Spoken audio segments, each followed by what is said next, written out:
So we would love to have you join the conversation with us and bring this to life. Let us know what you're encountering, what you're challenged by, maybe what's a struggle for you, and let us talk about that. Let us use what you're learning to help grow the community. We are more than just a radio station. We are a network, and it is across that network that we're able to build a sense of community. So we talked about the manual transmission and what happens when you're driving a manual transmission. For you to be in the right gear at the right time, it's a challenging balance to learn. And in the same way, we'll talk later on in the show about why it's so important for us to be in the right gear at the right time when we're interacting and working with our team members. But why is this a problem? What is the problem that we're encountering? I find so often with business leaders, with team leaders, anyone who's leading people, I am frankly amazed and baffled by how many times I find myself in a conversation, and when I ask a leader who's just laid it all out there, all the problems and challenges that they're encountering, and they give me a sense of what's going on, I say, so how are your conversations going? How are your weekly meetings going with your team members? Are you able to solve problems? Are you collaborating? What does that look like for you to work one-on-one with your team members? And I'm going to give you a preview of where we're going throughout the rest of the show. Today's show is focused almost exclusively on that one-to-one relationship between you and each of those team members, employees who work with you. That's where we're focusing on how to help you maximize those relationships. And there are so many leaders who say back to me, well, I meet with them periodically, or we have an all-staff meeting once a week, but they aren't investing the time one-to-one. So that's one major problem. Second, here's the second problem that we encounter. The second level problem is I meet with our people, but we spend so much time in meetings and conversations, we're not getting anything accomplished. And I say, okay, we can work with that. If you have the rhythm, if you have that consistency when you're investing in your people, we just need to make a few tweaks. So we're going to talk today about the keys of putting this on your schedule, making this a part of your rhythm, and making it a part of your rhythm that can be manageable, something you can actually handle, keep up with, that doesn't feel like a burden to you or your team member, and helps you take this to the next level. There are a couple building blocks I want to talk about, and these are not so much related to this one-to-one relationship, but if we don't cover these, we can't be successful in those one-to-one relationships. So one, I want to talk about coaching, and that's quite a buzzword going on, going all over the business communities.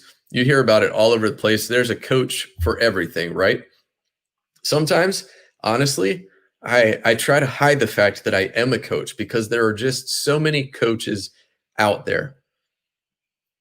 But here's what I want you to know. As you are working with your team members, it's exactly what a coach does that can help you take your team, each individual team member, to their true potential. You invest in them, you focus on them, you help them be their best. That's why you hired them, right? There was something about them that you highlighted and you wanted to elevate and raise because you thought they would be a valuable part of their team. So how do you coach someone to that? And there's a subtle balance that we come into a lot of these relationships and, we want to fix it. We want to do something about it. But as Patrick Lencioni talks about in his latest book that came out this year, the true role of a business leader is not to be the expert in every job function.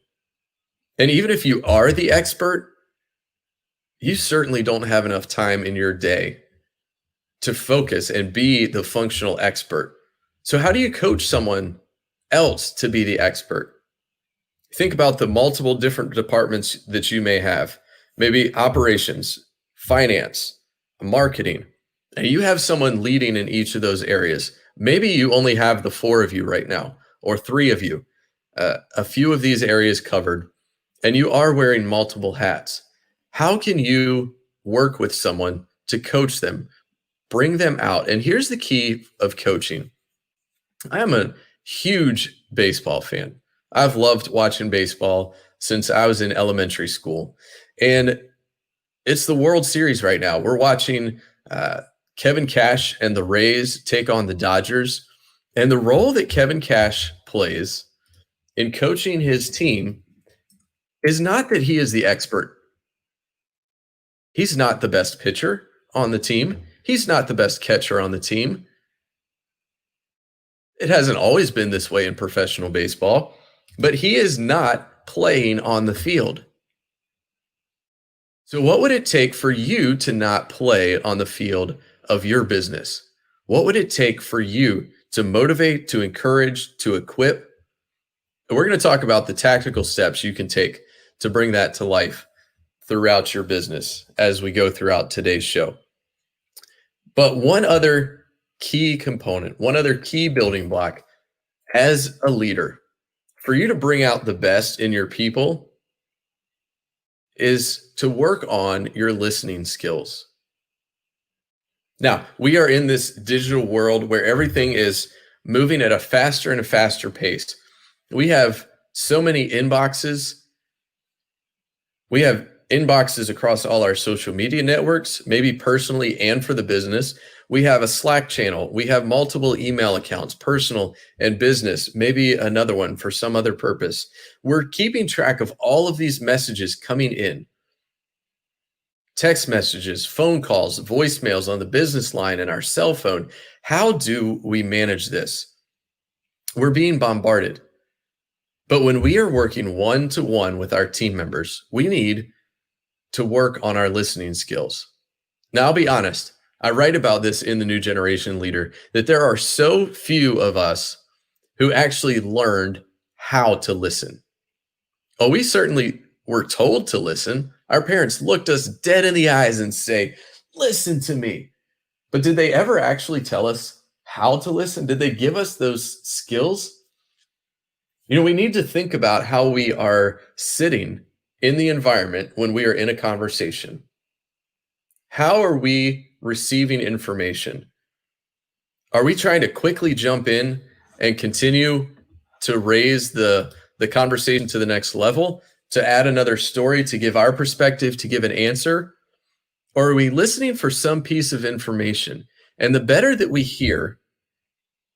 truly hear what someone else is saying and repeat that back to them, the better able we are to coach them to the next level. You're listening to the New Generation Leader on IBGR. We'll be right back after these messages.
And welcome back to the New Generation Leader. You are listening to IBGR, International Business Growth Radio. We are more than just a radio station. We are a network. Today on the New Generation Leader, we are talking about motivating for productivity and presence, how you can bring your best to those one-to-one relationships with your team members. And I want to invite you to jump on over to ibgr.network, download the show notes, and make sure that you have the tools all throughout this season on the New Generation Leader. We are building a toolkit to make sure the people strategy of your business reaches its true potential. You know, you have a top-notch business strategy. You wouldn't have launched your business without it. But here's the key. Business mission, the vision, the drive that put us into business is not the sole ingredient, I guess you could say, of making your business reach its true potential. You also need a people strategy. So that's what we're doing here on the New Generation Leader, is helping you have the tools that you need to be the kind of leader the world needs you to be here in the digital age. And I want to take just a minute here to unpack that digital age. If you look back to the last couple centuries, we've been in the industrial age. It was a very mechanical, industrial, factory-driven world that we lived in. And over these last few decades, we've seen such a rapid shift in the growth of technology. And I was listening to one business leader last week. He has been a pioneer of the very technology that we're using. We're talking the godfather of Wi-Fi and USB. And he highlighted Moore's Law, which originally said that the capacity of technology would double in its storage every 18 months or so, I believe, is what Moore's Law said. And it's just fascinating. Pat Gelsinger, currently the CEO of VMware, which if you're a technology guru, you've probably heard of VMware. He's the former CTO of Intel. And so just fascinating listening to him talk about the advances of technology. And even in our current COVID crisis, he talked about how everything that we do has been driven, adapted, adjusted to be able to be experienced, consumed, interacted with from home. So this digital age is going to be so different. And we need the right toolkit, the right ingredients to make sure we are ready to bring our best as we grow our businesses. So download the show notes, continue to work in building piece by piece the toolkit that you need here in this digital age. But here's one other piece I also want to invite you to. Across the IBGR network, we say that we are more than just a radio station. We are a network, and we truly are. So I invite you to jump over to our community. Join the community. It's free to join the community and be part of the conversation there. See what's happening. Meet a number of really incredible voices and leaders from all across the world, from all across sectors, maybe in a kind of work that's completely different from what you're doing. But I guarantee you can learn something from somebody, everybody in that community. There are great people, and I've enjoyed myself getting to know the folks in the IBGR network. So let's talk about standards and expectations. At the root of it, that is the very thing that we want to convey to our people in a one-to-one relationship with our employees. We want to make sure that we are absolutely clear in laying out what we want them to do, what we expect them to do. And as we talked about in the first segment, we want to coach them to the next level.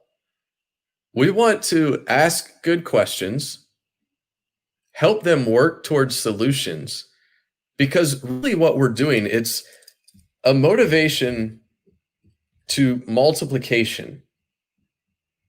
We want them to multiply their work. We want to do more with less. As we talked about, the world is getting busier all around us. What we have to deal with to lead our business on a day to day basis is simply getting busier and busier.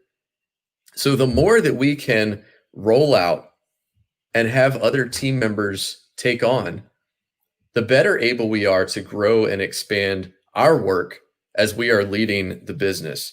So, what you are communicating is so significantly important. So, I want to talk about three tools, three ways that you can have these conversations. First is what I call the relational framework, relational coaching framework. This is four simple questions. And if you want to go, there's a link in the show notes to download this framework. You can identify these four questions, bring them into what you are doing in your meetings with your staff members one on one. And back to this idea of multiplication, here's one of the key components of the relational coaching framework. When you are done, you can hand off those four questions to the person you're coaching, and they can immediately take those same four questions and take them to somebody else. It's a highly transferable process that will help you bring the best out of your team. And that's really what we're aiming for. When the external forces are increasing the pressure of challenge on you, outside threats, deadlines, stress, the last thing that we or our team members need is more challenge from within.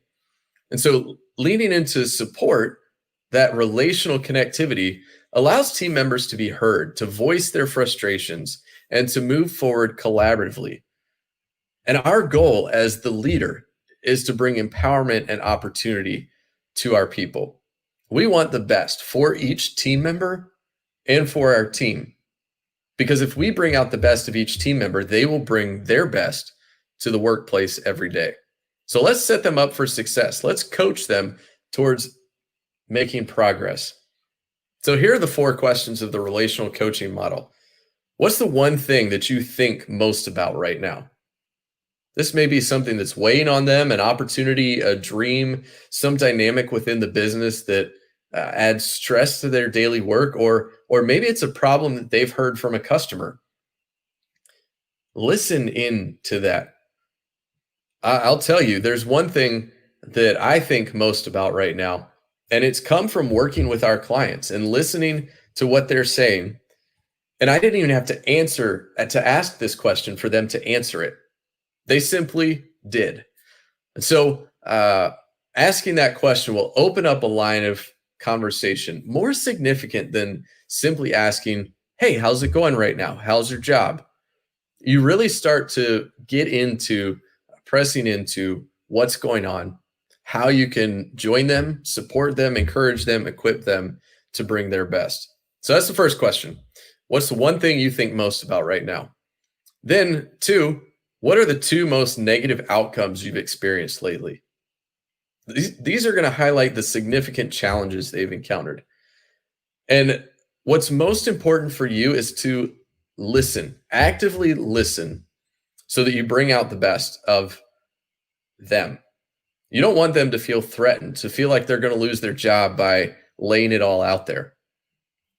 But if we are effectively coaching and actively listening, we can help them take this up to the next level. And the third question is the flip side of this. After we've talked about the most challenging, most negative outcomes, let's talk about the best things.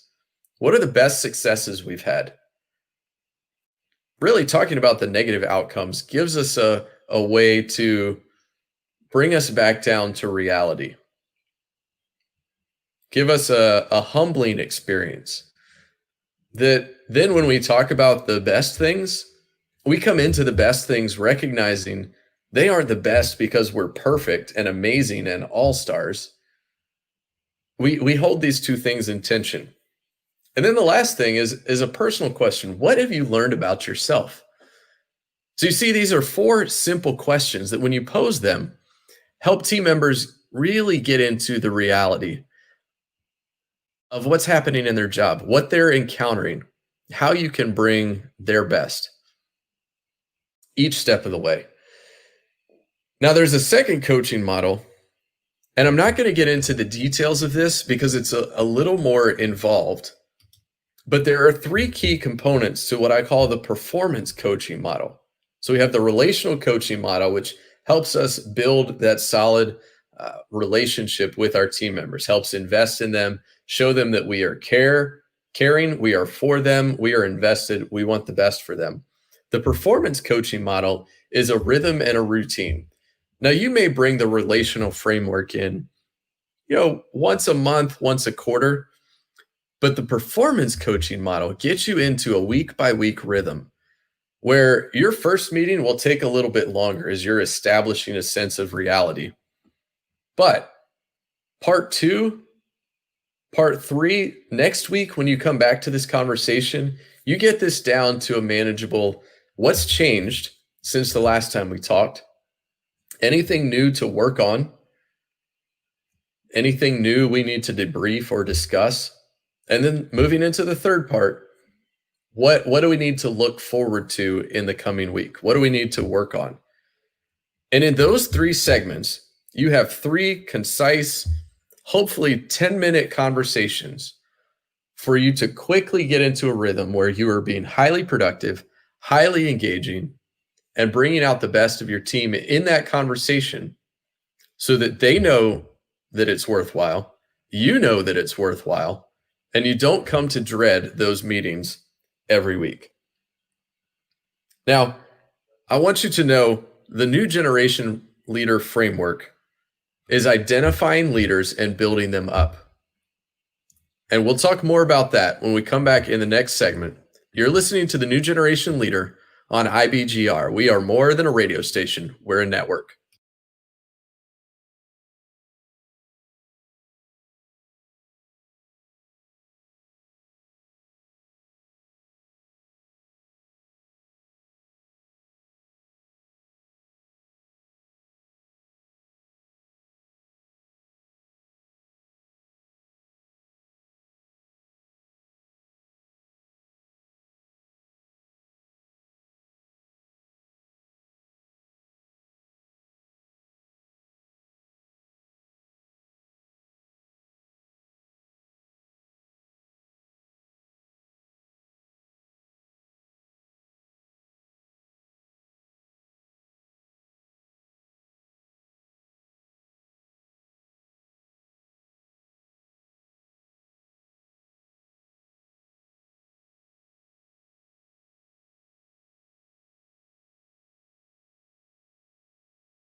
Hey, welcome back to the New Generation Leader on IBGR. I hope you will join in the conversation. You can join our IBGR network. Get connected to the conversations going on your favorite social media network, LinkedIn, Facebook, Instagram, or Twitter at IBGR Network, International Business Growth Radio Network. We're truly more than a radio station. We are a network of some of the greatest folks I have met here in the past few weeks, some of them just down the street from me here in the Mid-Atlantic in Virginia, and truly across the world. I have loved connecting with this network, and I hope you will jump in and be part of the network as well. Today, we are talking on the New Generation Leader about motivating for productivity and presence, How do you bring the best out of your team members, your staff, your employees, as you lead them, as you coach them, as you are trying to build your business and take it to its true potential? So, I want to introduce this idea to you that we call the new generation leader framework. One of the challenges that we often encounter is that leaders get into a situation and aren't prepared for what they're taking on before they get into the role. And we want to reorient that process. We want new generation leaders to be identified. We want you to see the potential in your people. Then we want you to equip them with the tools that they need before they get into a tough situation, before they step into that new role. Too often we promote them and then we equip them. And it's getting those two out of order that brings some challenge to us. So we want to get that right. And in our one-to-one relationships, we want to bring the best to our people. We want to take them to their true potential so that when we are in these one-on-one conversations with our team, we're setting them up for success. We're bringing out their best. We're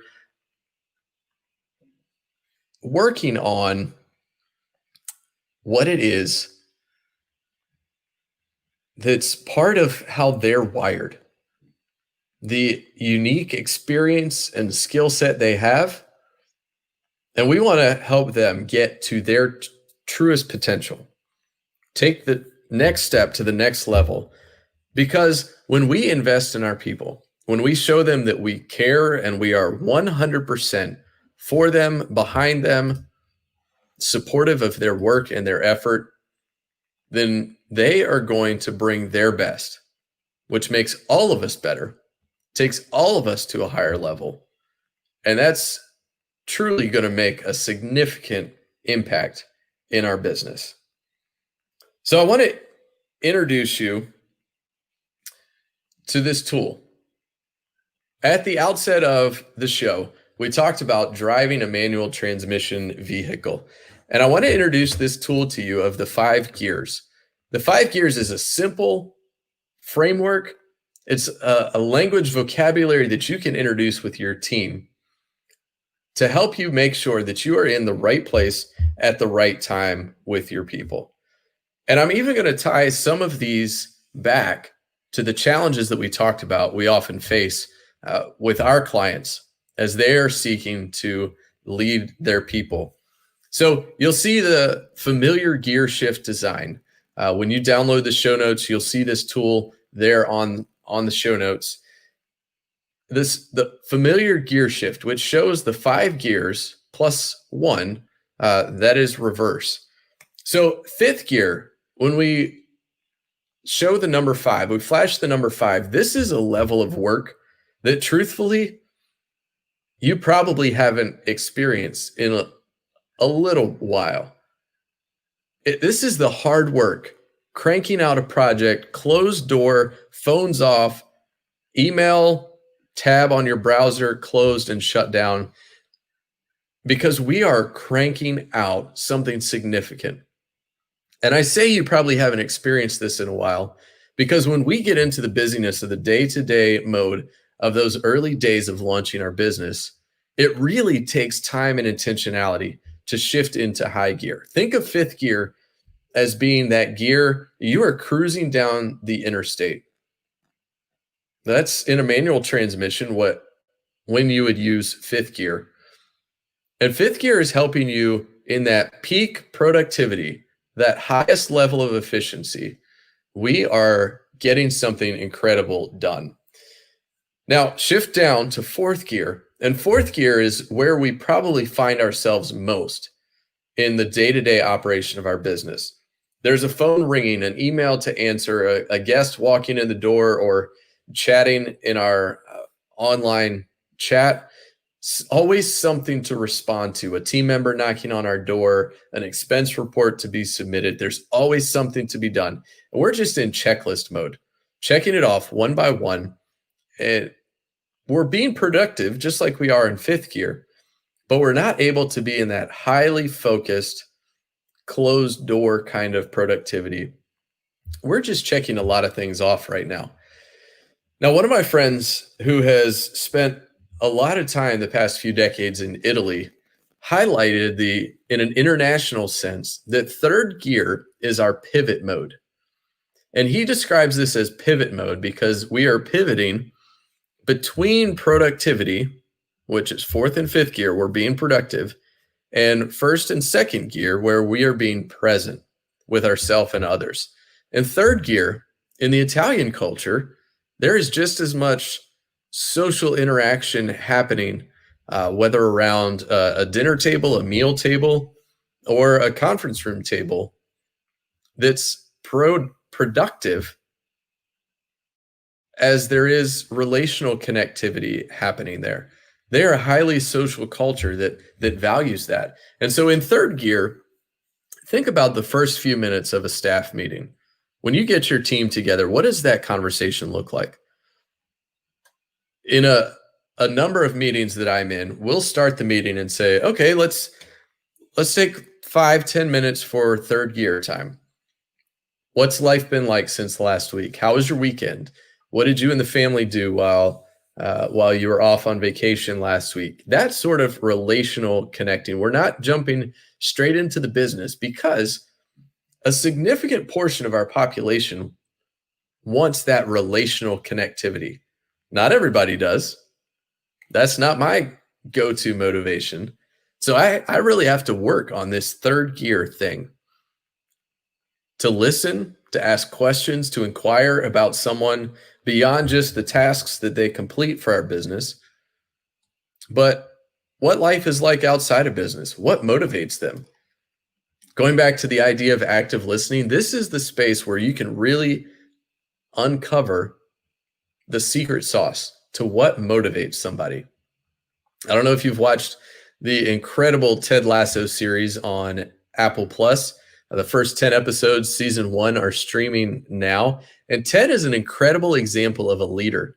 And he asked that specific question. There was one gentleman that he was having trouble figuring out how to motivate, one of his soccer players, football, if you're outside the United States. And so he asked around, hey, what do you think motivates Jamie? And that's a good thing that we can uncover when we spend time in this connection mode, third gear. Think of it as being the conference room table, the dinner table with your family. There are multiple people. We aren't having in-depth conversations, but we are truly uncovering the potential of those around us. Then in second gear, we are focused truly in that one-to-one mode. And so as you are coaching a leader, you're going to step into this being a highly connecting mode, one-to-one.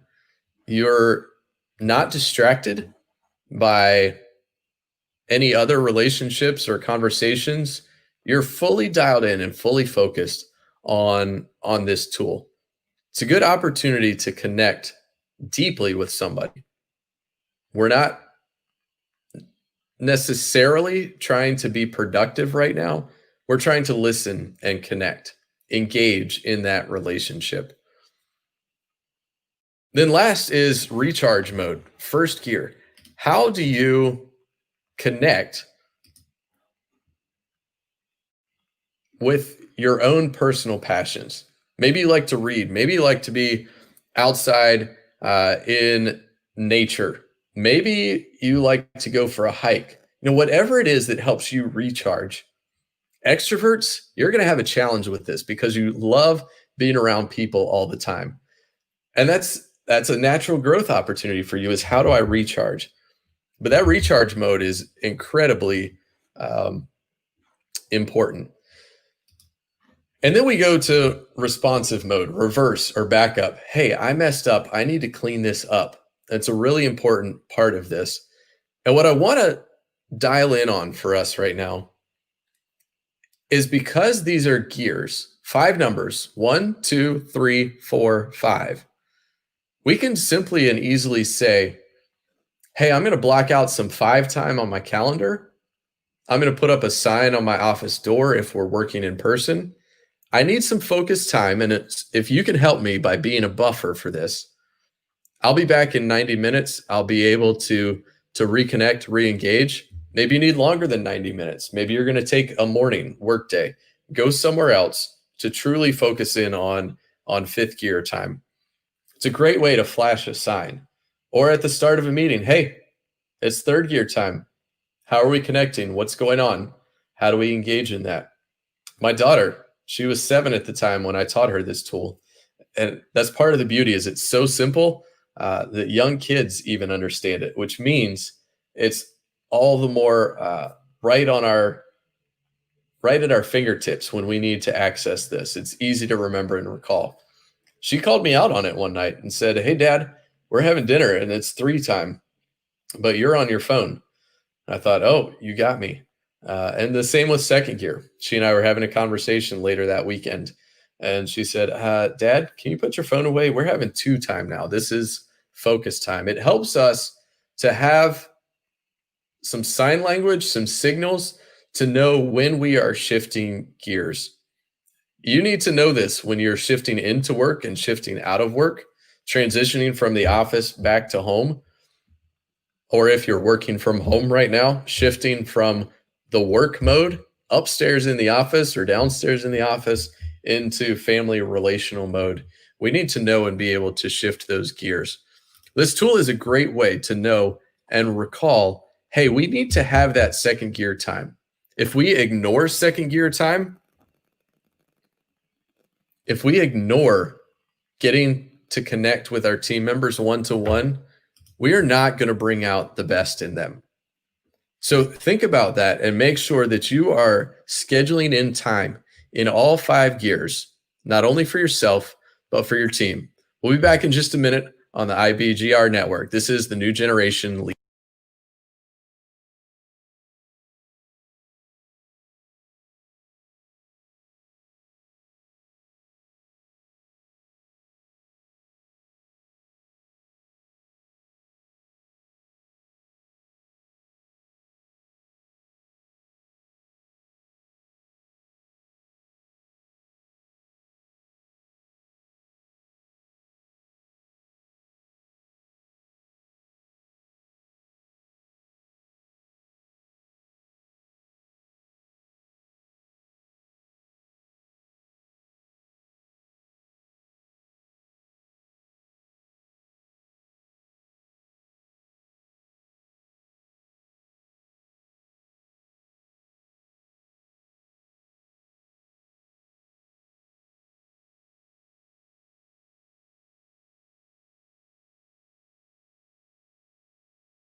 Thanks so much for listening to the New Generation Leader on IBGR and simulcast on Facebook and YouTube. Thanks for jumping into the conversation.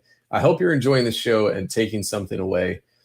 Make sure you go over to IBGR.network, download the show notes, and throw out a question. Jump in the conversation, be part of what's going on.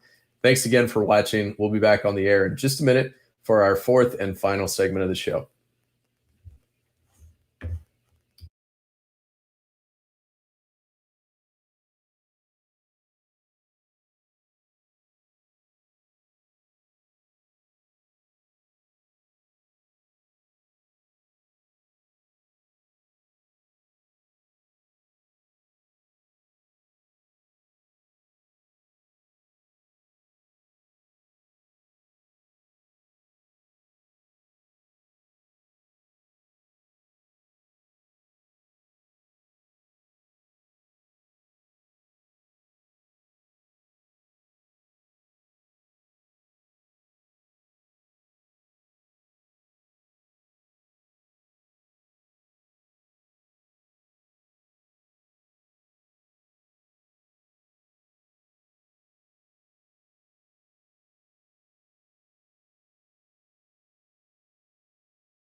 Welcome back to the New Generation Leader on IBGR Network. We are more than just a radio station that's broadcasting around the world 24 hours a day across four major time zone segments.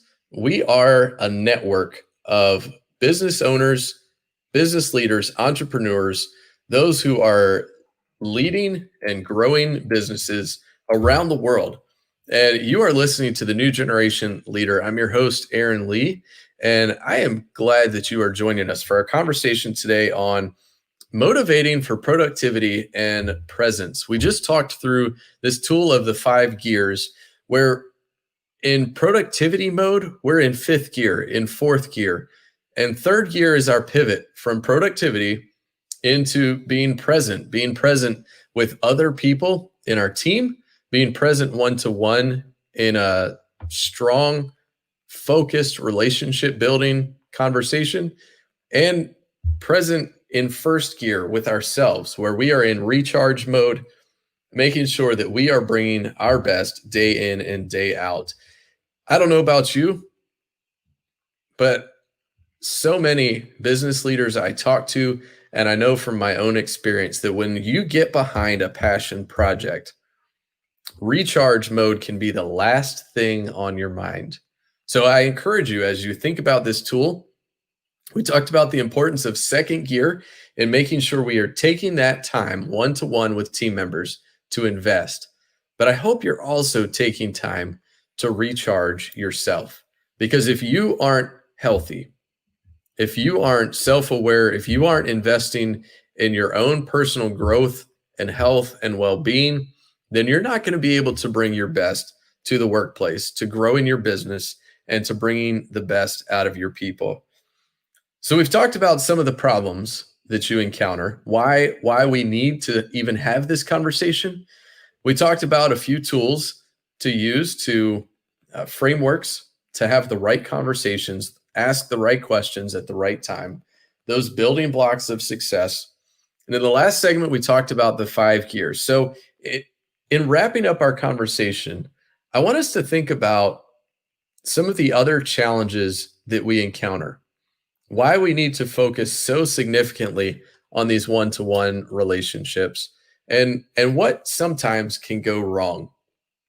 Last week on the show, we talked about discretion and discipline, knowing what to say, when to say it, and who we need to share that information with. We didn't talk about the how, and that's really what the subject of today's show has been. How we go about sharing that information, how we go about communicating, having those one-to-one connections where we are asking the right questions, truly actively listening, and coaching someone up to their true potential. But what happens when those conversations go sideways, or our pace and our rhythm gets off kilter, our calendar goes out the window, and all of a sudden it's been a few weeks and we haven't had a connection? Or maybe there's a challenge within your organization, and even when you have a conversation, when you have a meeting, it tends to go sideways. One of the challenges that we often find is the challenge of the meeting before the meeting or the meeting after the meeting. When you either need to have a conversation beforehand just to make sure that you're winning over all of the votes that you need to have. Even if you're the business leader and you've made the decision, sometimes it feels like we need to sway the room to make sure everybody gets on board. Those can also be a challenge. And we need to work to avoid the temptation of selling before the meeting. We also need to avoid the temptation that comes in having to have a meeting after the meeting. If you consistently find yourself having to debrief what just occurred, then your meetings certainly aren't being efficient. And this is one of the, I'll say, most often significant challenges that many teams face is having meetings that aren't productive.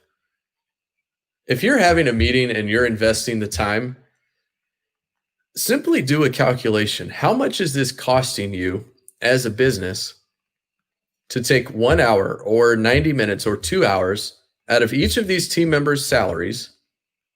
What does that meeting cost you? And is it producing anything? Is it bringing the value that you're investing out of your business as you try to grow? If not, then this may be something you need to work on. And truly, I believe these one-to-one meetings are going to be the building block of more collaborative team conversations.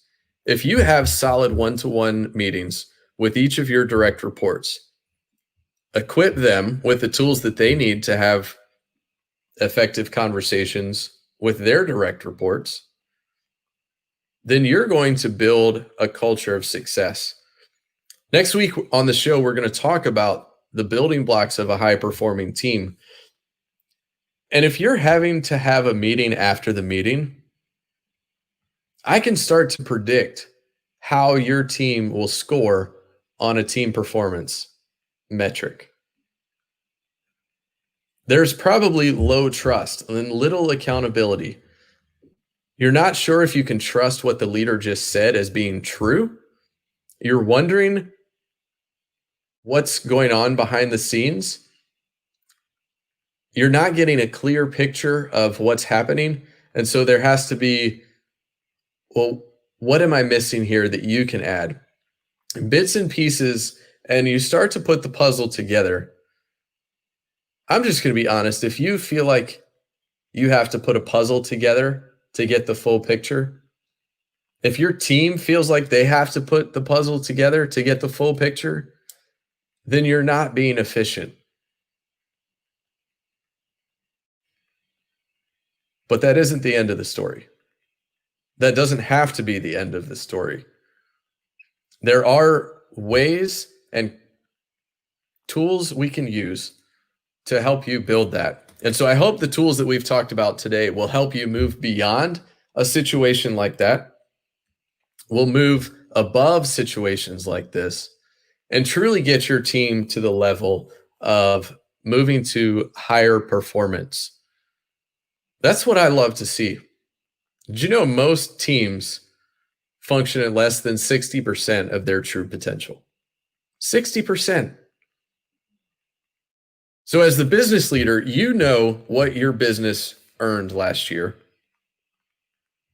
If your team isn't being efficient, you're only functioning at 60% of your potential. What would happen if you increased 20%? If you went from 60 to 80, what would that do for your bottom line? From 80 to 90, 90 to 91, 92, getting to that upper echelon, an A plus, even an A minus on a grading scale. What would that mean for your business and its mission and its potential? Now, business leaders, I'm going to talk to you here for just a minute. As the business leader, I'm going to give you 3 questions to ask yourself as you go into these conversations.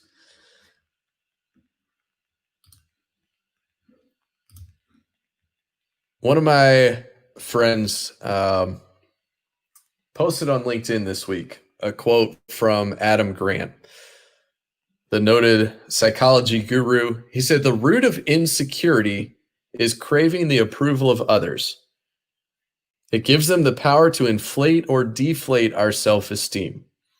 A stable sense of self-worth stems from putting identity above image, worrying less about what others think of us than what we think of ourselves."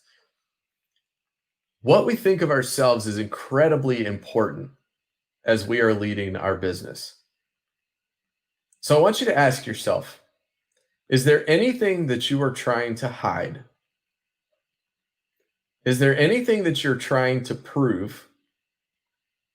Is there something you're afraid of losing? What am I trying to hide? What am I trying to prove? What am I afraid of losing? If we ask ourselves those three questions and overcome that, then we get to a place of confidence, security, humility, where we are able to bring our best because we're not worried about how somebody's going to feel after we have a conversation, because we go in with the motivation knowing I am 100% behind you. I'm also paving the road in front of you, and I want you to be at your best. So what can I do to bring you up to your best, to your true potential, your highest potential as an individual team member, an individual contributor in our organization? What can I do? We don't worry about how somebody feels about us. We don't worry whether they like us or not, because we know we have that self-confidence, the humility, and the awareness to know I'm in this 110%. I'm behind them 110%. I want to bring out the best that they can be. I want to leave you with one more quote from my friend Kevin DeShazo at Culture Wins, who just wrote a great book, Keep Chopping Wood. He said, relationships, they can be difficult. They take time. They require something different from us every time because every person is different. They force us to think about others. And I hope you will take the time to think about those on your team, what they mean to your business, what they mean to you as an individual beyond their business purpose, so that you can fight for them day in and day out and have the conversations you need to take your business to the next level. I hope you keep listening to Agi on the next segment of IBGR. Have a great day.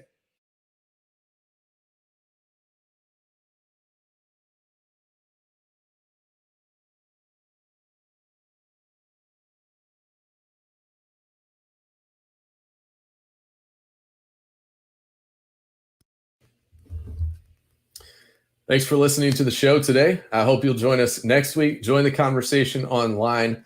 Follow us. You can visit newgenerationleader.com/IBGR or IBGR.network to connect, join in the conversation. And I hope that you will be motivated to become the leader that the digital world needs you to be. That is a new generation leader. Have a great week.